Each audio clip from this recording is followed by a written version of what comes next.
ಆತ್ಮೀಯ ಬಂಧುಗಳೇ, ಶ್ರೀಮದ್ ಭಾಗವತಂ ಸ್ಕಂದ 3 ಅಧ್ಯಾಯ 4 ವಿದುರ ಮೈತ್ರೇಯರ ಸಮಾಗಮ. ಇದರಿಂದ 2 ಶ್ಲೋಕಗಳನ್ನು ತಿಳ್ಕೊಳ್ಳೋಣ. ಶ್ಲೋಕ 27. ಶ್ರೀ ಶುಕ ಉವಾಚ ಇತಿ ಸಹ ವಿದುರೇಣ ವಿಶ್ವಮೂರ್ತೇರ್ಗುಣಕಥಯ ಸುಧಯಾ ಪ್ಲಾವಿತೋರು ತಾಪಃ ಕ್ಷಣಮಿವ ಪುಲಿನೇ ಯಮ ಸ್ವಸುಸ್ತಾಂ ಸಮುಷಿತ ಔಪಗವಿರ್ನಿಶಾಂ ತಥೋಗಾತ್. ಅನುವಾದ. ಶುಕಮುನಿಗಳು ಹೇಳಿದರು, ಓ ರಾಜನೇ, ಯಮುನಾ ತೀರದಲ್ಲಿ ದಿವ್ಯನಾಮ, ಕೀರ್ತಿ, ಗುಣಗಳು ಮುಂತಾದುವನ್ನು ಕುರಿತು ವಿದುರನೊಂದಿಗೆ ಉದ್ಧವನು ಚರ್ಚಿಸಿದನು.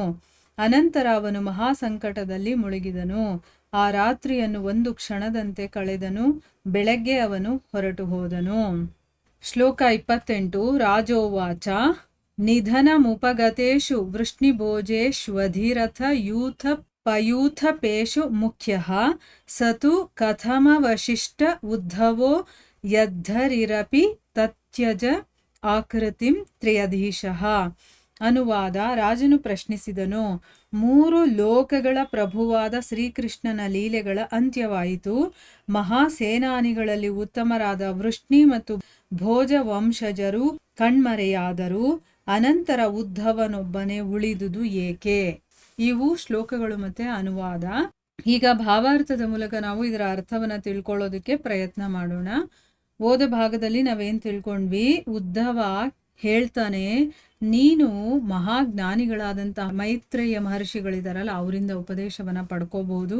ಅವರು ಕೂಡ ದಿವ್ಯ ಜ್ಞಾನವನ್ನ ತಿಳ್ಕೊಂಡಿದ್ದಾರೆ. ಅದು ಭಗವಂತ ಸ್ವಯಂ ತಾನು ಮತ್ಸ್ಯಲೋಕವನ್ನ ತ್ಯಾಗ ಮಾಡಿ ಹೋಗಬೇಕಾದ್ರೆ ಅವನಿಗೆ ಈ ಉಪದೇಶವನ್ನ ನೀಡಿದಾನೆ ಭಗವಂತ ಅಂತ ಅಂದ್ಬಿಟ್ಟು ಹೇಳ್ತಾರೆ.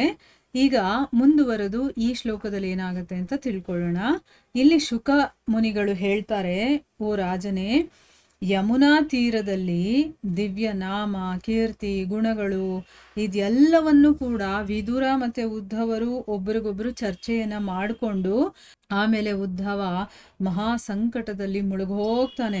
ಆ ರಾತ್ರಿ ಒಂದು ಕ್ಷಣದಂತೆ ಕಳೆದು ಹೋಯ್ತು. ಬೆಳಗ್ಗೆ ಅವನು ಹೊರಟೋಗ್ತಾನೆ. ಅವನು ಬದರಿಕಾಶ್ರಮಕ್ಕೆ ಹೋಗಬೇಕು ಅಂತ ಇರ್ತಾನಲ್ಲ, ಅಲ್ಲಿಗೆ ಹೊರಟೋಗ್ತಾನೆ.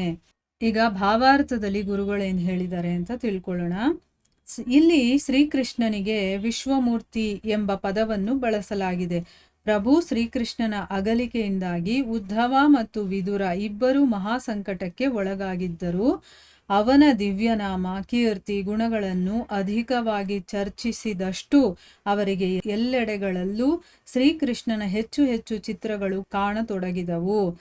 ಶ್ರೀಕೃಷ್ಣನ ಅಂತಹ ದಿವ್ಯ ರೂಪದರ್ಶನವು ಸುಳ್ಳು ಅಥವಾ ಕಾಲ್ಪನಿಕವಲ್ಲ, ಅದು ವಾಸ್ತವಿಕ ಪರಮ ಸತ್ಯವಾಗಿದೆ.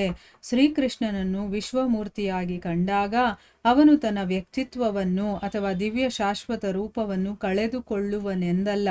ಅದಕ್ಕೆ ಬದಲಾಗಿ ಅವನು ಅದೇ ರೂಪದಲ್ಲಿ ಎಲ್ಲಾ ಕಡೆಗಳಲ್ಲಿಯೂ ಕಾಣಿಸಿಕೊಳ್ಳುತ್ತಾನೆ. ಅಂದ್ರೆ ಇಲ್ಲಿ ಗುರುಗಳು ಇಲ್ಲಿ ವಿಶ್ವಮೂರ್ತಿ ಅಂತ ಕರೆದಿದಾರಲ್ಲ, ಅದಕ್ಕೆ ಏನ್ ಅರ್ಥ? ಮತ್ತೆ ಕೃಷ್ಣನ ರೂಪ ಇದೆಯಲ್ಲ, ಅದು ಯಾವಾಗಲೂ ಇರುವಂಥದ್ದು, ಅದು ಒಂದು ಕಲ್ಪನೆ ಮಾಡ್ಕೊಂಡಿರೋದಲ್ಲ ಅನ್ನೋ ವಿಷಯದ ಬಗ್ಗೆ ಇಲ್ಲಿ ಹೇಳ್ತಾ ಇದ್ದಾರೆ. ಇಲ್ಲಿ ಕೃಷ್ಣನಿಗೆ ವಿಶ್ವಮೂರ್ತಿ ಅನ್ನುವಂಥ ಪದವನ್ನ ಬಳಸಿದ್ದಾರೆ. ಅಂದ್ರೆ ಇಡೀ ವಿಶ್ವಕ್ಕೆ ಅವನು ಮೂರ್ತಿ ಅಂತ ಅಂದ್ಬಿಟ್ಟು. ಇಲ್ಲಿ ಕೃಷ್ಣನ ಅಗಲಿಕೆಯಿಂದ ವಿದುರ ಮತ್ತೆ ಉದ್ಧವರು ಇಬ್ರು ಕೂಡ ತುಂಬಾನೇ ನೋವನ್ನ ಅನುಭವಿಸ್ತಾ ಇದ್ದಾರೆ. ಅವರಿಗೆ ವಿರಹ, ಸಂಕಟ ಎಲ್ಲ ಆಗ್ತಾ ಇದೆ. ಅವ್ರೇನ್ ಮಾಡಿದ್ರು?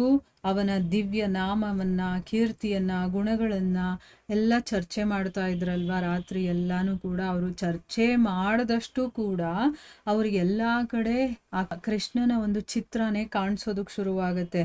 ಈ ಕೃಷ್ಣನ ದಿವ್ಯ ರೂಪ ದರ್ಶನ ಇದೆಯಲ್ಲ, ಅಂದ್ರೆ ಕೃಷ್ಣನನ್ನ ನಾವು ನೋಡ್ತೀವಿ, ಆ ಭಗವಂತ ನಮಗ್ ಕಾಣಿಸ್ದ ಅಂತ ಹೇಳಿದ್ರೆ ನಂಬೋದೇ ಇಲ್ಲ ಎಲ್ಲಾರು, ಬೇಕಾದಷ್ಟು ಜನ. ಅದೆಲ್ಲ ಸುಳ್ಳು, ಕಲ್ಪನೆ ಅಷ್ಟೇನೆ ನಮ್ಗೆ ಅಂತೆಲ್ಲ ಹೇಳ್ತಾರೆ. ಆದ್ರೆ ಇಲ್ಲಿ ಗುರುಗಳು ಹೇಳ್ತಾ ಇದ್ದಾರೆ, ಅದು ವಾಸ್ತವಿಕವಾಗಿ ಪರಮ ಸತ್ಯ. ಅದು ಅಂದ್ರೆ ಕೃಷ್ಣನನ್ನ ವಿಶ್ವಮೂರ್ತಿಯನ್ನಾಗಿ ಕಂಡಾಗ, ಅಂದ್ರೆ ಎಲ್ಲ ಇಡೀ ವಿಶ್ವವೇ ಅವನು ಅಂತ ನೋಡಿದಾಗ ಅವನ ಒಂದು ಶಾಶ್ವತ ರೂಪ ಕಳ್ಕೊಂಡ್ಬಿಡ್ತಾನವನು ಅಂತಲ್ಲ. ಈಗ ಕೃಷ್ಣನ ಒಂದು ರೂಪ ಇದೆಯಲ್ಲ, ಅದು ಇರೋದಿಲ್ಲ ಅಂತಲ್ಲ. ಅದಕ್ಕೆ ಬದಲಾಗಿ ನಾವು ಯಾವ ಒಂದು ರೂಪದಲ್ಲಿ ಅವನು ಇಷ್ಟಪಡ್ತೀವೋ ಆ ಕೃಷ್ಣನ ರೂಪದಲ್ಲೇ ಅವನು ಎಲ್ಲ ಕಡೆಗಳಲ್ಲೂ ಕೂಡ ನಮಗೆ ಕಾಣಿಸ್ಕೊಳ್ತಾನೆ. ಯಾಕಂದರೆ ಇಲ್ಲಿ ಗುರುಗಳು ಕೂಡ ಅದನ್ನು ಅನುಭವಿಸಿರ್ತಾರೆ. ಅವರ ಜೀವನ ಚರಿತ್ರೆಯಲ್ಲಿ ಹೇಳಬೇಕಾದ್ರೆ ಅವರು ಹೇಳ್ತಾರೆ, ಕೃಷ್ಣನನ್ನು ನಾನು ಕೂಡ ಕಂಡಿದ್ದೀನಿ ಅಂತ ಹೇಳ್ತಾರೆ.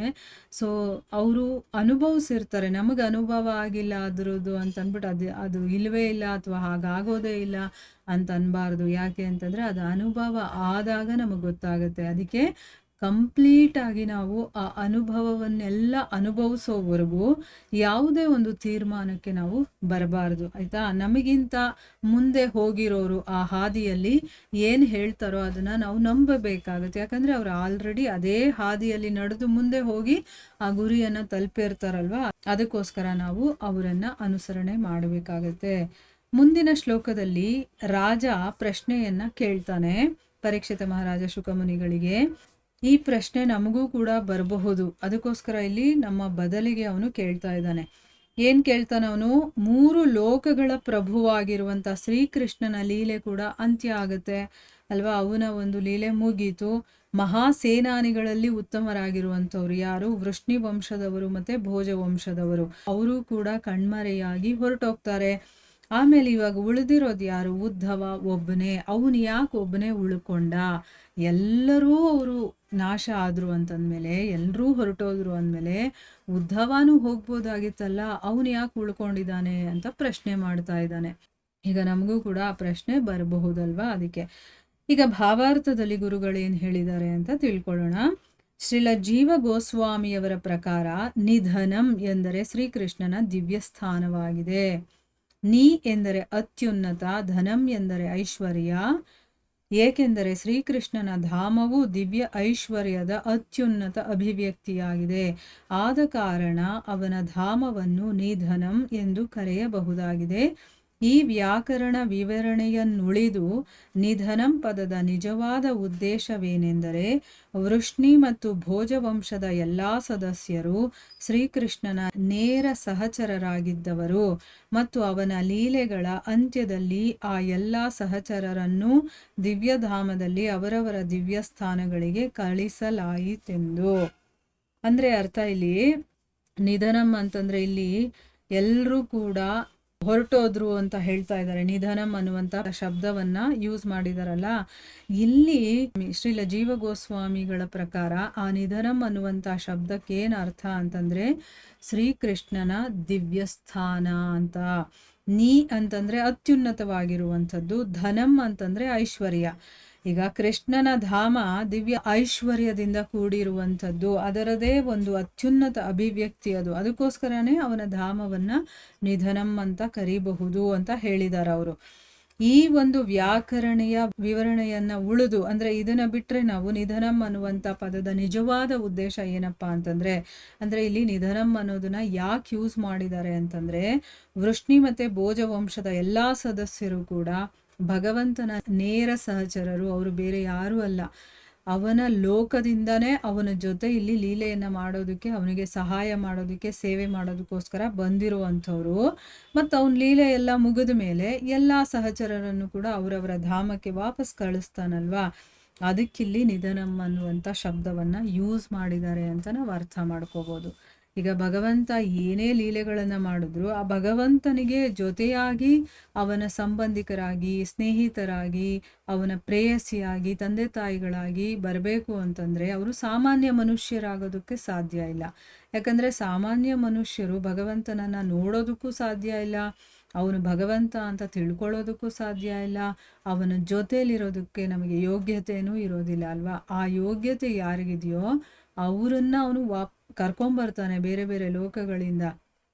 ಈಗ ಭೂಲೋಕಕ್ಕಿಂತ ಊರ್ಧ್ವ ಲೋಕಗಳಿದೆಯಲ್ಲ, ಪಿತೃಲೋಕಗಳು, ದೇವಲೋಕ, ಸ್ವರ್ಗಲೋಕ ಇದೆಲ್ಲ ಹೇಳ್ತೀವಲ್ವಾ, ಅಂಥ ಒಳ್ಳೊಳ್ಳೆ ಲೋಕಗಳಿಂದ ವೈಕುಂಠ ಲೋಕ, ಅಲ್ಲಿಂದ ತನ್ನ ಸಹಚರರನ್ನ ಭಗವಂತ ಕರ್ಕೊಂಡು ಬಂದಿರ್ತಾನೆ. ಮತ್ತೆ ತನ್ನ ಲೀಲೆಗಳು ಮುಗೀತು ಅಂತಂದ್ಮೇಲೆ ಅವರನ್ನ ಅವರವರ ಜಾಗಕ್ಕೆ ಕಳಿಸ್ಬೇಕಲ್ವಾ. ಅದನ್ನ ಇಲ್ಲಿ ನಿಧನಂ ಅಂತ ಹೇಳಿರೋದು ಅಂತ ಇಲ್ಲಿ ಎಕ್ಸ್ಪ್ಲೈನ್ ಮಾಡಿದ್ದಾರೆ. ಇದರ ಮುಂದುವರೆದ ಭಾಗ ಇನ್ನೂ ಇದೆ, ಅದನ್ನು ನಾವು ಮುಂದಿನ ಭಾಗದಲ್ಲಿ ತಿಳ್ಕೊಳ್ಳೋಣ. ಹರೇ ಕೃಷ್ಣ.